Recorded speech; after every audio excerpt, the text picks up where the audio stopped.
Hello and welcome to Order in the Feed. So I'm trying to get all of the past 24 days of the Karen Reed retrial up and loaded here to YouTube. So that way you can be all caught up before court starts tomorrow. But the best way to do that is to allow Emily to break it down for us. So if you have not checked out the Emily D. Baker channel, you absolutely should. She has the best live trial coverage.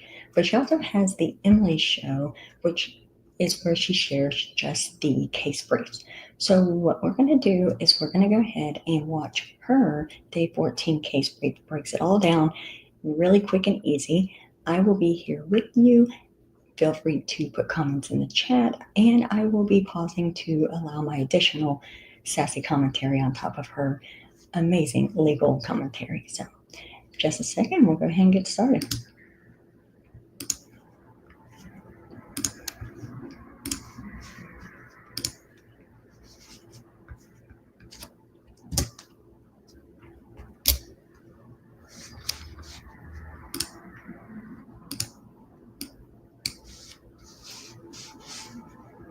Sergeant Yuri Buchanan.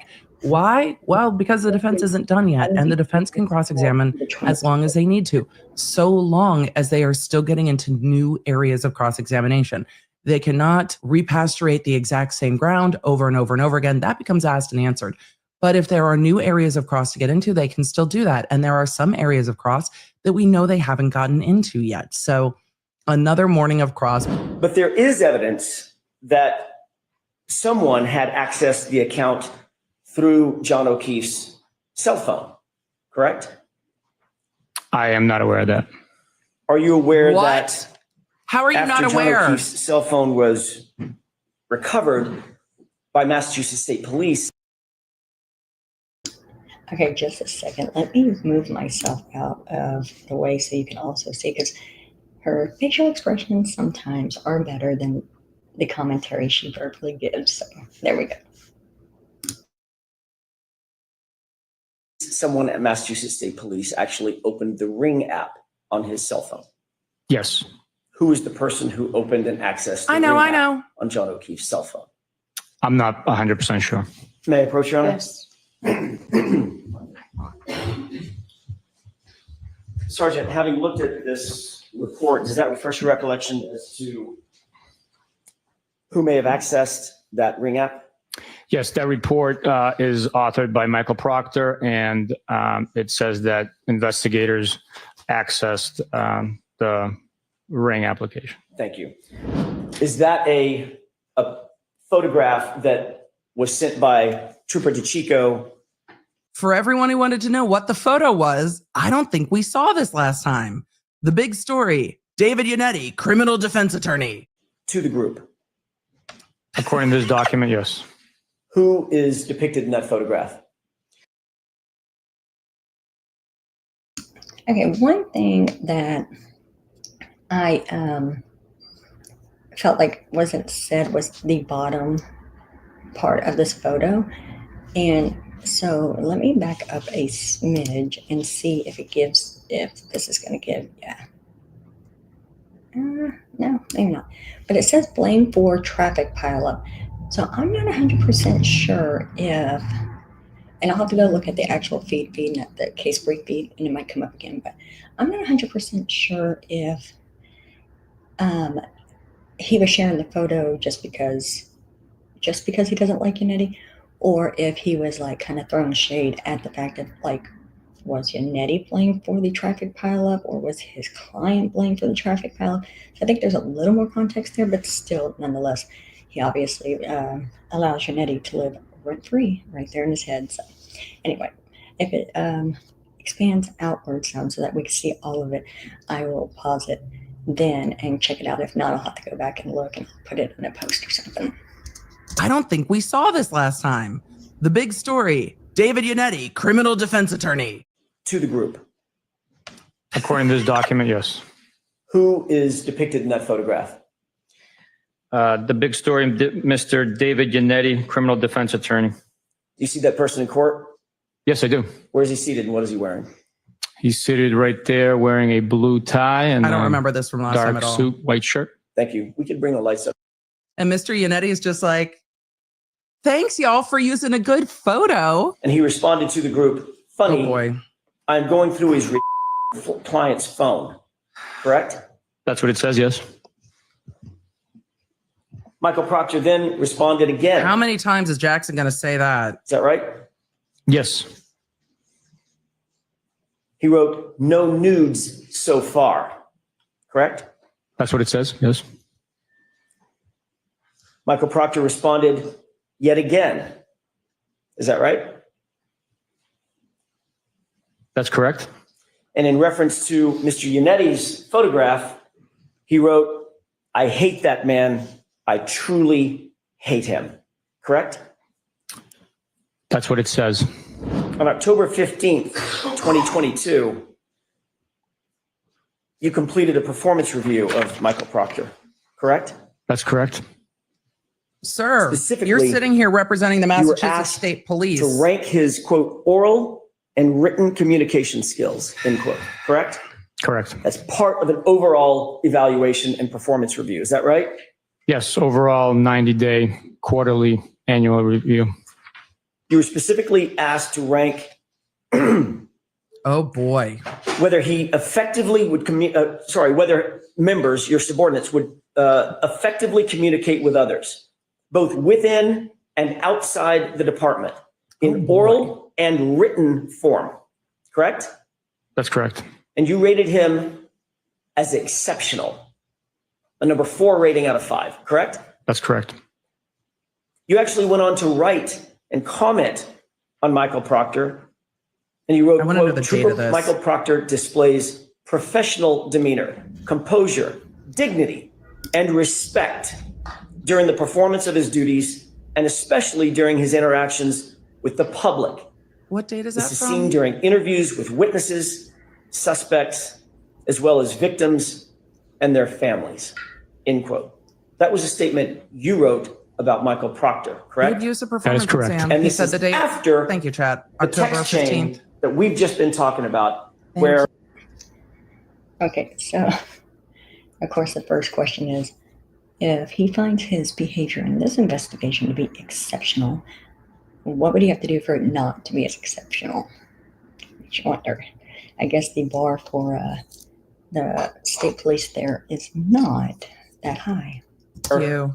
he calls Miss Reed and references looking for nude photographs of her, correct? That is correct. Did it show integrity in your view when your subordinate Michael Proctor called Miss Reed? Objection. I didn't read that. I believe text. that as a U.S. citizen, he has the right to comment. That's his First Amendment right.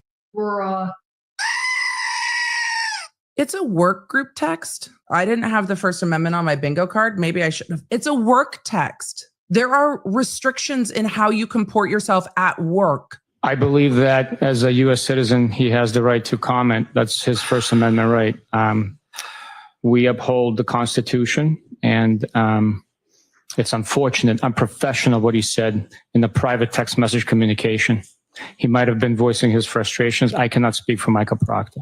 It is unprofessional and unfortunate that he said that. This was not, Sergeant Buchanan, a private text message conversation. This was with his boss and 4 or 5 other individuals, one of whom was your boss. Like the bossy boss. Correct. Who says that shit in front of like the bossy boss? It just goes to the culture because they're real comfortable. Correct. This was a communication intended for and received by members of his unit in furtherance of his investigative authority, correct? It was amongst members of the unit. He was updating his boss about what he was doing in furtherance of the investigation, going through her phone, correct? No, I would disagree with you on that. This was a group chain, text message chain that we were discussing private matters in our personal lives. Private matters, including going through Miss Reed's phone? That is unfortunately shared on that group text. So in other words, Should have been on a different group text. to the public, he holds one face.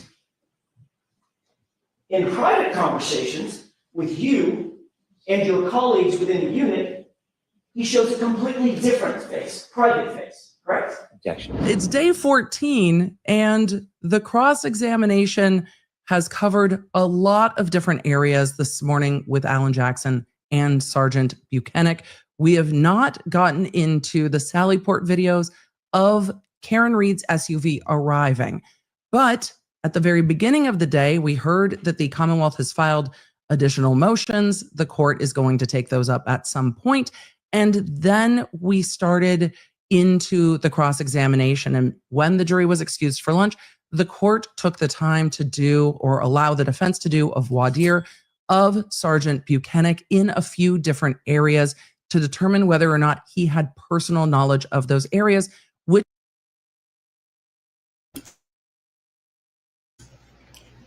Okay, so I'm going to let the stream continue. I'm just going to turn my video off while I take care of something real quick, but I'm going to let the stream continue, and I will be back to add my additional commentary, of course, but just wanted to kind of let you know why my camera is off here. So. Which is a requisite for witnesses to testify about information, depending on what the information is. They have to have personal knowledge of the facts of that information. As we got into it, that voir dire was regarding a line of questioning that had been cut short earlier in cross-examination regarding Proctor's relationship with Chris and Julie Albert, and text messages Proctor and his sister were talking back and forth on, conversations between Proctor's wife, I think, and Julie Albert, because they went back and forth between names and whether it was the wife or the sister. It got much more clear once we got to the wife or the sister, and text messages about Julie Albert and the relationship. What Sergeant Buchanan said that he was aware of is that Trooper Proctor told him when they went to go interview Chris and Julie Albert that he knew them from like being a parent in the community, but wasn't really friendly with them. Now, we know from the first trial that that is a substantial downplaying of that relationship. The issue here is evidence-wise that Sergeant Buchanan did not know that. He knew what was told to him by Trooper Proctor the day they went to do that interview in February 2022, and he knew some of what he's learned since, but he has not been presented things in person. So the court is not going to allow a further questioning into the area of the relationship between Proctor and the Alberts to Sergeant Buchanan's knowledge, because he says he does not have knowledge of those things. He heard some of the information, but it was not part of his investigation. It's not something he looked into. I wish Alan Jackson would have asked him that, because he said he needed to look into it. I wish we would have heard about, well, did you look into this more?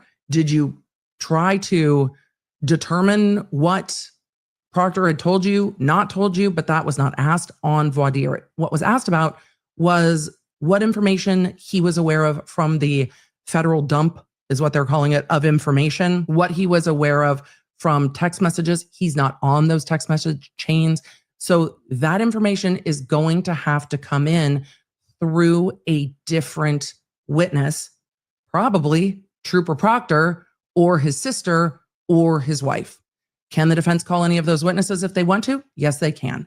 Can the prosecution call those witnesses if they want to? Yes, they can, but they probably won't. So we will see what happens, because the prosecution, I think, is in a real interesting spot with deciding if they call Proctor or not. We then got into, during cross-examination, video that we had not seen before because it was not turned over prior to the first trial, of Brian Higgins' movements around and about Canton PD in the early morning, after 1 a.m. to after 1:45 a.m. when he finally leaves. And you see video of presumed to be Brian Higgins pulling in Brian Higgins's Jeep with the plow on it, parking, going into Canton PD, going into an office, going down the hallway, back out into the parking lot, going and moving a car, then at the Jeep, then at a car next to his Jeep, then at a car across from that car, back and forth to all these different cars, getting things out of a truck, in and around different truck doors.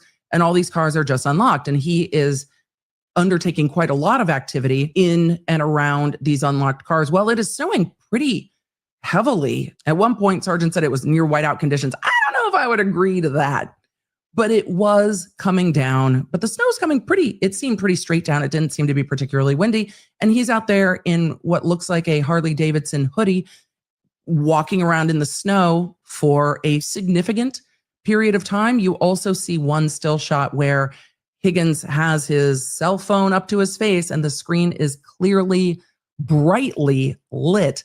So in some of the shots, you can see kind of a gesture towards his face. But then in one of those stills, you can very clearly see a phone to his face with a bright screen. Can this officer testify that that's a phone call? No. Could he be voice texting something? I mean, sure. But I think we will see other evidence establishing what was going on with phones at that time, again, from other evidence. So does it really matter ultimately? The jury has seen the phone to the face with the screen on. But is it fair that this witness is like, he's on the phone, but I don't see if he's on a call or not? Sure. But we will see information about that at some point later. It will have to get all tied together. So all in all, we got a lot into the Brian Higgins of it all and his motions around Canton PD. And wow, those videos are much more clear than any of the other videos we've seen out of Canton PD. Is it just me? Or were those videos pretty clear and easy to see? So for everyone who keeps asking about the Brian Higgins butt dials, this trial's not there yet, but we got into a lot of areas of cross, including a report, and I think this came in the first trial, a report from Proctor about accessing the Ring app and Ring videos on John O'Keefe's phone after they took John O'Keefe's phone into custody. You heard me correctly, not accessing a forensic download of John O'Keefe's phone. No, accessing the Ring video app and Ring videos on John O'Keefe's phone. And I think we're going to hear more about that from the defense as they get into their case in chief. We'll see when and if Higgins gets called. That's going to be a real interesting strategic conversation. Like, if you're the defense, do you leave it alone? Do you not let Higgins come in and explain? Do you leave it and say, look, they never investigated Higgins. Look at all this behavior. I think if you're the defense, you wait and make that decision at the end of the Commonwealth's case to see how much comes in. Because giving Higgins the opportunity to explain might be something the defense doesn't want to do. They might want to push it back on, and the Commonwealth never called him, and they never investigated him, and he's got a plow, and he's driving around doing all of this stuff, and you just leave it for argument, and you bring it in and closing arguments and say, and then there's this, and then there's this, and then there's this. They never even got his phone. They let him just hand over those texts. I think it depends how much comes in during other witnesses and then make that decision and keep it in mind that maybe not calling him and letting him explain is the right call, and just looking at the jury going, and they never investigated all of this. Isn't that odd? Don't you wonder what they chose not to investigate? What is he getting from that truck? Don't let him explain what it is. What is he getting from that truck? Weird. It's snowing. It's 1:30 in the morning, and he's walking all over that parking lot at Canton PD. The jury doesn't know how many drinks he's had yet. But after being out at the bar, and they never even ask about it. Isn't that odd? Shouldn't that have been investigated? But the prosecution might now be forced to call Higgins to let him explain. But then if the prosecution chooses to call Higgins, then you can impeach Higgins on all the things he said in other proceedings and what he said about his phone calls or lack thereof.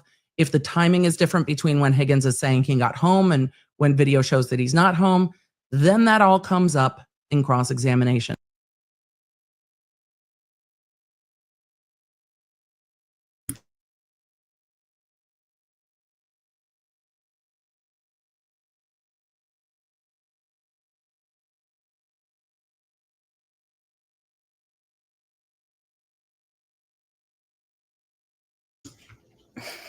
Apparently I was muted. So this is about 10 days prior to Friday. So Friday was the 24th day. This is the 14th day, if I'm not mistaken. Yes. So if you haven't watched anything that covered up till Friday, then once the case brief is out here in just the next couple hours, you'll be able to kind of be all caught up. But we do know that the defense has decided not to call Trooper Proctor. I think that Brennan, the Commonwealth, being way too excited about the idea that they would call him was a definite way to say, you know what, let's not do that. It's better for people not to allow him to have an explanation for the crap that he did. But for Higgins, I don't know for sure if they're going to call him or not. And what she's saying here is that I believe in the first trial, he had said that he was at home, and for some reason, I feel like I remember him saying he was at home in his recliner or something like that, and that's when the butt dial happened. But now there's a video showing that he was not at home when that call happened, and the call logs show that that call happened to Brian Albert, which has been claimed as a quote-unquote butt dial. But I believe, and I'm not 100% sure, but I'm pretty sure that he said he was at home when that happened. So we don't know if they're going to call him or not to impeach him on that. But as of right now, we do know they're not calling Proctor. So I think that's where, if they called him, it would be to essentially call him out on the fact that here you are on this video, you have said that you were at home and it was a butt dial, but obviously you're talking with someone. So that's kind of where that's at. And so does the prosecution choose to run down that Higgins side quest, or do they leave it? We're going to get into a game of chess with what the Commonwealth chooses to do and chooses not to do. And I'm interested to see if they just stay the course or if these cross-examinations force the Commonwealth to shift what they do to respond to some of these cross-examinations that leave, I think, at minimum, a ton of questions in the mind of the jury. And that's what they're supposed to do. Will the Commonwealth be able to close those gaps or not? We're going to have to wait and see, because what we still haven't seen on day 14 is how John O'Keefe died, how the Commonwealth thinks that happened, when the Commonwealth thinks that happened, and the experts that back up that theory of the case. And it's day by day becoming more noticeable that that is not in yet. On February 8, 2022, about statements made by the defendant to him. Yes. And could you share with us what the statements were as related by Mr. Whitley back on February 8, 2022? The statement was, Objection, Your Honor. Okay, jurors, this is an offer for the truth that's contained in the statement, simply to show that this information is provided to the case. the defendant made a statement questioning whether Mr. O'Keefe was still alive. And anything about the nature of their disagreement? Is that the answer that the prosecution was expecting? Not only did the prosecutor say, did Karen Reed tell Daniel Whitley something about her having a fight with John O'Keefe the night before? Then he said, would it refresh your recollection to exactly what was said to Daniel Whitley by Miss Reed about whether or not she and John O'Keefe had a fight the night before? And then he gives him the report, and then he's refreshed his recollection, and then they come back with Karen Reed was asking if John O'Keefe was still alive. How are you not following the line of questioning on direct examination? I might have to rethink if he was just being difficult during some of the cross. And you shared with us that he provided you a number of text messages between him and the defendant. Yes. You began to explain that you vet information during your investigation. Yes, we do. What did you tell him you were going to do with the messages he was giving you? I explained to Mr. Higgins that we have in our custody and will eventually get into both the defendant's phone and Mr. O'Keefe's phone, so that protect his integrity as a law enforcement official. I told him that the information he was providing better be true and accurate, or else he would suffer the consequences of the ulterior. I'm surprised that they didn't get into this more on cross. I think the defense was going to keep it and argue it.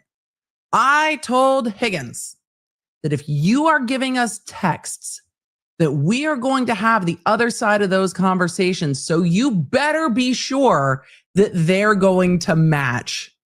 It's the wildest thing that Brennan is asking this question again. The answer was so bad the first time, and then Jackson didn't follow up on it.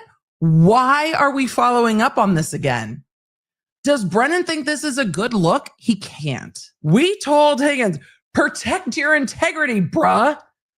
Give us the text messages and make sure they're going to match.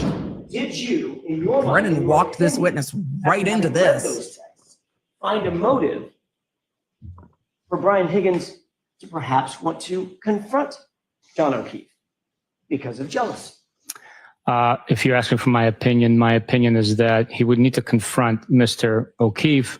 Mr. O'Keefe was not the one pursuing Mr. Higgins. It was your client that was pursuing Mr. Higgins. Okay, so, well. Unless, perhaps, because you said on cross like 700 days ago that John O'Keefe and Higgins were buddies. So unless John O'Keefe wasn't pursuing him, but do you know that John O'Keefe didn't say to him, yo, fucker, why are you texting back? I thought we were friends. And then seeing him walk in the door with John O'Keefe and sending the text message after having been intoxicated. You see that, detective, as an investigator, as a reasonable, objective investigator, as a possible scenario for Brian Higgins to be jealous about John O'Keefe. There's a possibility there, but I didn't see it. Did you explore that possibility Right. when you got all these text messages? We did not follow up on that That's exactly the aspect point. based on the totality of the entire investigation. Did you pull the tape at the waterfall and review the tape as we did here in court? That is the defense's entire argument, isn't it? There's a possibility there, but we did not follow up on it based on the totality of the evidence. Isn't that the defense's argument? There's a possibility there, but you didn't follow up. At the time, you didn't pull the tape at CPD that we saw with Brian Higgins on the phone at 1:30 in the morning, correct? You didn't have that information. I'm sorry, can you give me a reference when at the Sure. time? At the beginning of your investigation, January 29th, and probably the next, let's call it a couple months. Mhm. You did not have that information, correct? No, we did not. And you didn't seek that information from CPD at that time.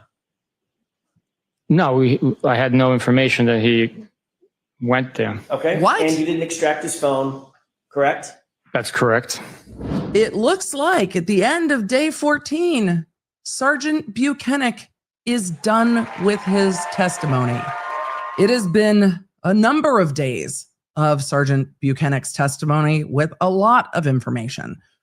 And while Attorney Brennan, I think, really tried to do some damage control on redirect, I don't know how much damage was controlled. I think one of the stronger lines of questioning during redirect was, does Trooper Buchanan know any of the people involved in this case? He doesn't. But is that going to be undermined if we get into testimony of everyone that Trooper Proctor knows? I don't know if it will help. And beyond all imagination to me, and I don't know if I'll be able to tell you tomorrow either, we saw Attorney Brennan ask Sergeant Buchanan again what Brian Higgins was told when he gave over, I can't say extracted because it wasn't, when he gave over the text messages between himself and John O'Keefe and himself and Karen Reed. And again, Sergeant Buchanan said, in sum, I told him we had John O'Keefe's phone and we will have an extraction from Karen Reed's phone. So to preserve your integrity as a police officer, they better match. Is that a helpful answer to the Commonwealth, or does it play right into the defense's theory that there were avenues of this investigation that weren't followed up on? Because I can see a world where the defense argues, see, they didn't even do a phone extraction of Brian Higgins. They just said, hey, give us those texts. And just know that we're going to have the other side of those conversations. So if anything looks wrong, well, then you're going to suffer the consequences. It's a wild thing that the Commonwealth elicited that answer again, thinking that it helped. And there were times when the Commonwealth was trying to give this sergeant room to explain all of the evidence that they considered in their investigation, and he kept needing his memory refreshed. So to rebut the defense's, hey, these are all the things the investigation didn't look at, the prosecution on redirect was trying to get into the weight of the evidence pointed in one direction. I think that's a bit undermined when you are using the sergeant to go through it and he doesn't remember what the weight of the evidence is. He just kept saying the weight of the evidence. Okay, the weight of the evidence, what? The statements from Nuttall? I need my report to look at the statements from Nuttall. Okay, what about the statements Karen Reed made to the other paramedic when she was being taken to the hospital? I would need to refresh my recollection from that report. What about your interview with Katie McLaughlin? No, I would need to refresh my recollection. So instead of being able to list out the totality of the evidence, he just said the totality of the evidence repeatedly. And I don't think he well explained all of the evidence that he knew that was leading them to believe that there were no other avenues for investigation. And I think the defense did a better job of pointing out all of the things that were there with Higgins. So you never extracted his phone. You didn't look at the video from the waterfall. You didn't look at his text with Karen Reed to think that that might cause some kind of an issue between Higgins and John O'Keefe because Higgins is texting his girl. You didn't think that that might cause a problem or that Higgins might want to confront John O'Keefe. And he was like, well, no, John O'Keefe's not the one pursuing Higgins. I'm not even exaggerating. That was his answer. You didn't pull the video from Higgins walking around Canton PD that we saw quite thoroughly earlier today.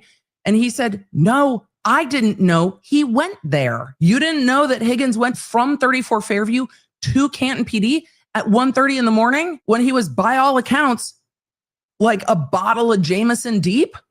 That might be an exaggeration on my part. He had a lot to drink. And because Higgins has not testified yet, I think the defense made a lot of ground with, isn't it a reasonable interpretation that these things could have happened? And Sergeant Buchanan agreed with the defense a number of times. Yes, I guess it could be interpreted that way. Yes, I could see how you could interpret it that way. Yeah, that's a reasonable interpretation of that. That's not how we saw it. But they didn't follow up that investigation. Even when Brennan tried to bring up better points during redirect. And then, surprise, surprise, the defense had brought up all of the pieces of taillight that Trooper Proctor collected. And photos of them and photos of the bags. This name is Proctor. This is the handwriting that matches that other handwriting. He was by himself. And the prosecution moved those all into evidence without objection with Sergeant Buchanan after the defense brought them up on cross. So now we have all of those pieces in evidence as well. So if the Commonwealth chooses not to call Proctor, they don't have to. Everything that Proctor collected at this point, at least all the pieces of taillights, are now in evidence. Though a long day with Sergeant Buchanan on the stand, it seems to indicate that both sides are anticipating a world where the Commonwealth does not call Trooper Proctor.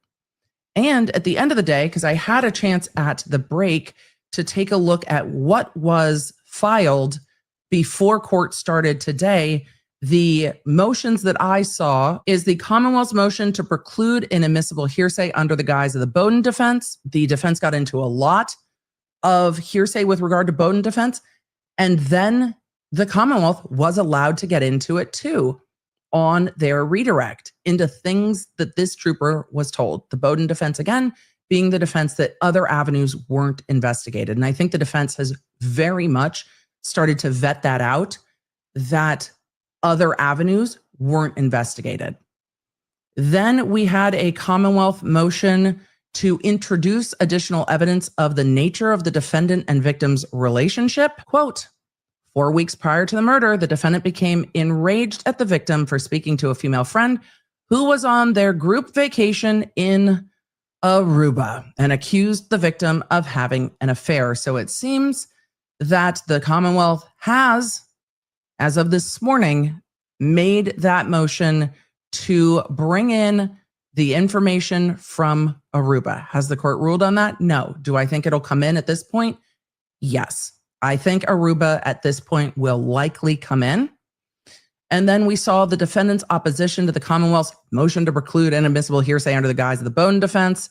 And we saw a lot of objections from the defense about that today. It looks like what went down in Aruba is going to come in after the cross-examination of Sergeant Buchanan. And I think the court will allow it. Will it help the Commonwealth much? I don't know. The jury has to be sitting there wondering how in the world John O'Keefe was killed at this point. But the impression that was left, or at least one of the impressions that was left, was from the text between Karen Reed and Brian Higgins, that Karen Reed believed that John O'Keefe cheated on her.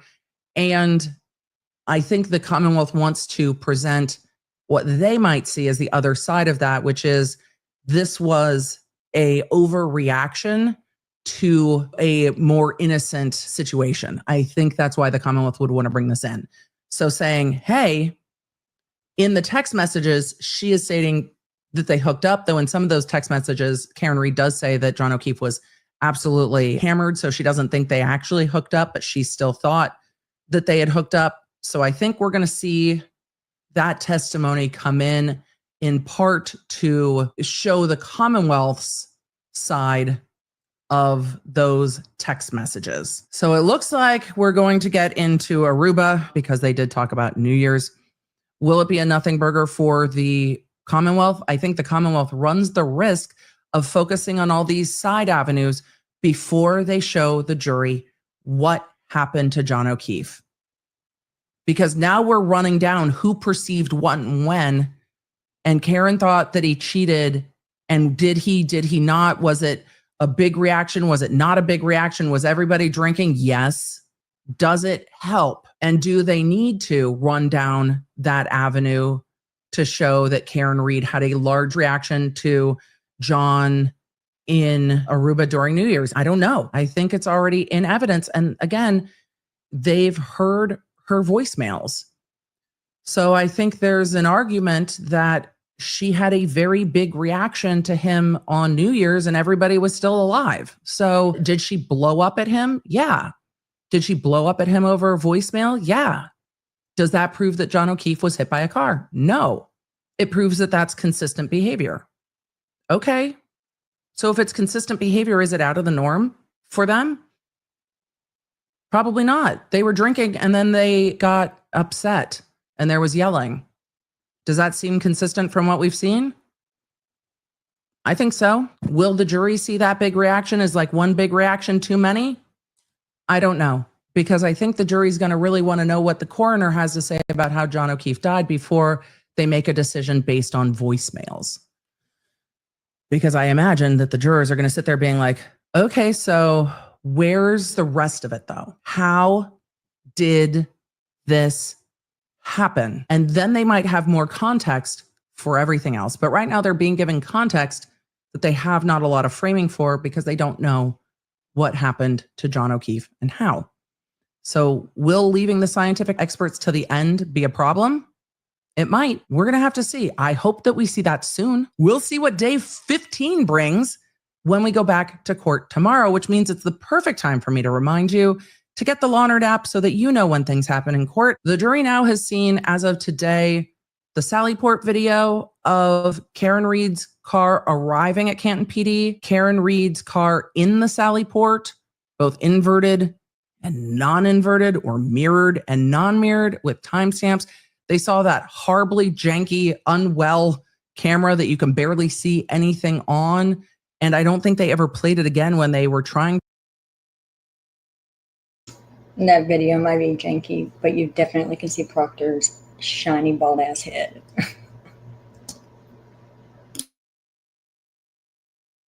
To get it to play, I don't think they ever got back to it. We saw all of the very clear cameras that show presumably Brian Higgins getting out of his own SUV and walking around Canton PD. I don't think there's much of an argument that it's not Brian Higgins, but that video's so much clearer. One of the cameras outside the Sallyport wasn't, but the other ones were very clear. So we finally have the Sallyport video after 14 days. Let's see how many days till we get to a cause of death. Thanks for joining me. If you enjoyed